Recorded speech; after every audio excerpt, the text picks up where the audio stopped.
پیچھے اس امام کی بھی نیت کر لیں اور پھر تکبیر لگائیں گے.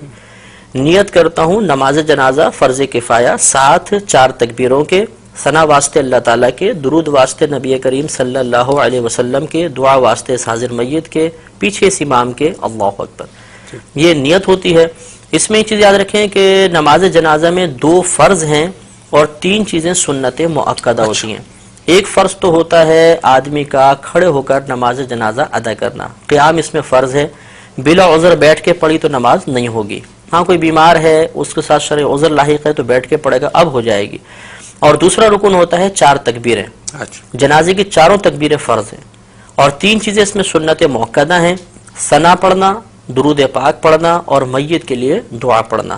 یہ 3 سنت مؤکدہ ہیں اور سنت مؤکدہ کا ترک کرنا 1-2 بار کیا تو برا ہے اور اگر عادت ہی بنا لیں تو انسان گناہگار ہوگا.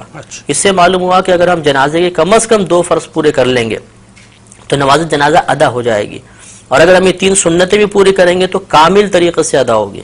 اس سے نتیجہ نکل آیا کہ اگر کسی شخص کو جنازے میں کچھ بھی پڑھنا نہیں آتا، نہ ثنا آتی ہے، نہ درود پاک آتا ہے، نہ جنازے کی دعا آتی ہے، اور وہ امام کے پیچھے تکبیر بلند آواز سے لگا لے جیسے میں طریقہ کرتا ہوں، اور وہ بس خاموش بھی کھڑا رہے گا تو جنازہ بہرحال ادا ہو جائے گا اس کا. یہ ہے کہ سنت کے ترک کا اگر جان بوجھ کے کیا تو گناہگار ہوگا اور ثواب میں کمی آ جائے گی.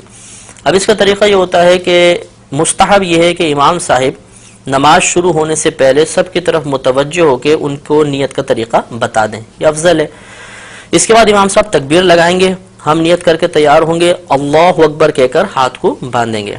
یہ مسئلہ یاد رکھنا بہت ضروری ہے کہ جہاں شریعت نے فرمایا کہ کہو یا پڑھو، اس کا مطلب یہ ہوتا ہے کہ اتنی آواز سے کہو یا اتنی آواز سے پڑھو کہ تمہارے اپنے کان تمہاری آواز کو سن لیں.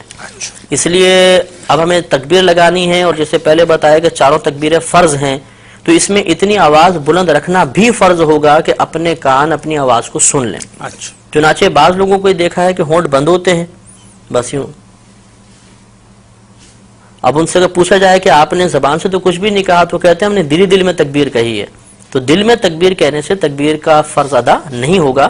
اس لیے امام صاحب تو بہت بلند آواز سے پڑھیں گے جہر کے ساتھ، ہمیں کم از کم اتنی آواز سے اللہ اکبر پیچھے کہنا ہے 4 تکبیروں میں کہ اپنے کان سن لیں، ورنہ فرض ادا نہیں ہوگا، اور فرض ادا نہیں ہوا تو یہ نماز بھی ادا نہیں ہوگی. اب اللہ اکبر کہتے ہوئے ہاتھ باندھیں گے، ہاتھ بالکل وہی نماز کی مثل باندھ کر سب سے پہلے ثنا پڑھیں گے. نماز فرض کی ثنا میں اور نماز جنازہ کی ثنا میں تھوڑا سا فرق ہوتا ہے. اس میں اس طرح ہم پڑھیں گے سبحانک اللہم وبحمدک وتبارک اسمک وتعالی جدک وجل ثناؤک ولا الہ غیرک. تو وجل ثناؤک کے لفظ اس میں زیادہ ہوتے ہیں. یہ کسی بھی کوئی نمازی جنازہ کی کتاب ہو اس میں یہ پورے لکھی ہوگی ثنا، اچھی طرح ہمیں یاد کر لینی چاہیے. اس کے بعد ہم اگر ختم کر چکے ہیں انتظار کریں گے، امام صاحب دوسری تکبیر لگائیں گے. یہ یاد رکھیں کہ نماز جنازہ میں فقط پہلی تکبیر میں ہاتھ اٹھانے، باقی آگے کی 3 تکبیروں کے اندر ہاتھ نہیں اٹھائیں گے لیکن زبان سے اللہ اکبر کہا جائے گا. تو بغیر ہاتھ اٹھائے اب اللہ اکبر کہیں گے اور اس کے بعد اب ہم درود پاک پڑھیں گے. اس میں وہی درود پاک پڑھنا افضل ہے جو ہم عام نمازوں میں پڑھتے ہیں، یعنی درود ابراہیمی. لیکن اگر کسی کو یاد نہ ہو تو کوئی بھی درود پاک پڑھ لیں، بلکہ یاد ہو اس کے باوجود دوسرا درود پاک پڑھیں گے تب بھی نماز ہو جائے گی. اور افضل یہ تھا کہ درود ابراہیمی پڑھا جاتا. اس کو پڑھنے کے بعد اب تیسری تکبیر لگے گی، ہاتھ نہیں اٹھائیں گے لیکن زبان سے اللہ اکبر کہیں گے اور اس کے بعد اب میت کے لیے دعا کریں گے. اگر نابالغ لڑکا ہے تو اس کی علیحدہ دعا ہے، نابالغ بچی ہے علیحدہ دعا ہے، اور بالغ مرد و عورت کی ایک ہی دعا ہوتی ہے. یہ دعائیں ہمیں نماز جنازہ کی کتابوں سے یاد کر لینی چاہیے.